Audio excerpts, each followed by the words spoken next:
sisi wengi wetu huwa tuna tendency kwa maana ya tabia ya kuchukulia poa ile pasenti ya mwisho kwenye amount kubwa. Yeah. Kwa sababu bana sasa hivi sina nimeshalipa 10,500 au kanipa 10,700. Ukitaka kuamini ninachokuambia. Yeah.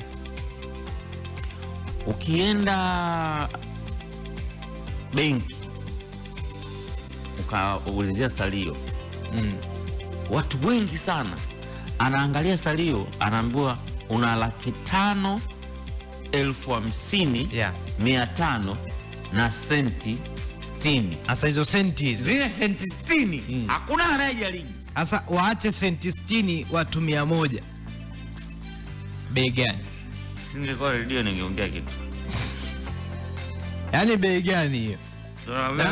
Na kuna watu tu ni mabankers wazuri, ndio nakwambia. Na ni marafiki zetu huwa tunakaa nao na hizo senti wanatupigiaga mahesabu. Sababu bana watu wanachamzika. Yaani sisi tunajali big amount.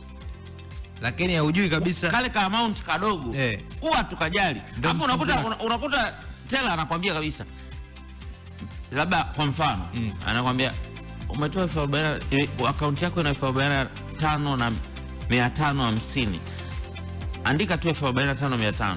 Na wewe kwa sababu una njaa na hela ni yako, unaandika kule 45,500. Ile 50 umekaushia. Kumbe teller amejumuishia kwenye shughuli yake. Hatari.